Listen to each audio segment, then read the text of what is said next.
Президент Қасым-Жомарт Кемелұлы Тоқаев есірткі жасырушылар үшін неғұрлым жеңіл жаза енгізу мәселесін реттейтін заңға қол қойды. Аталған заң есірткі заттарын өндіріп, өткізуді ұйымдастырған үшін жазаны қатаңдатады. Заңдағы негізгі өзгерістер туралы айта кетсек, есірткі өндірісін ұйымдастырушылар үшін жаза күшейтілді. Есірткі өндіру, өңдеу немесе дайындаған үшін қазір 15 жылдан 20 жылға дейін немесе мүлкі тәркіленіп, өмір бойына бас бостандығынан айырылады. Есірткі жасырушылар үшін жаза жеңілдетілді. Ауырлататын мән жайларсыз бірінші рет қылмыс жасаған үшін мүлкін тәркілеуді сақтай отырып, жаза 5 жылдан 8 жылға дейін бас бостандығынан айыруға төмендетілді. Бұрын 10 жылдан 15 жылға дейін болған. Себебі қылмыстық іс әрекетті жасаушылар және есірткі жасырушылар көбінесе жастар болып келеді.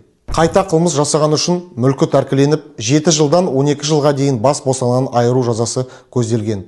Оқу орындарында және қылмыстық топ құрамында есірткі таратушылар үшін мүлкі тәркіленіп, 15 жылдан 20 жылға дейін бас бостандығынан айыру жазасы көзделген. Лауазымды адамдардың есірткіні таратқаны үшін мүлкі тәркіленіп, 15 жылдан 20 жылға дейін бас бостандығынан айыру жазасы көзделген. Қосымша шаралар. Құрамында есірткі бар өсімдіктерді ірі көлемде заңсыз өсіргені үшін жауапкершілік күшейтілді. Енді мүлкі тәркіленіп, 7 жылдан 12 жылға дейін бас бостандығынан айыру жазасы қарастырылды. Прекурсорлардың, улы, күшті және әсер ететін заттардың және есірткі заттарын өндіру үшін пайдаланылатын құралдар мен жабдықтардың заңсыз айналымы үшін 3 жылдан 7 жылға дейін бас бостандығынан айыру жазасы белгіленді. Есірткі, психотроптық заттар мен прекурсорлардың аналогтарымен жұмыс істеу қағидасын бұзу реттеліп жатыр.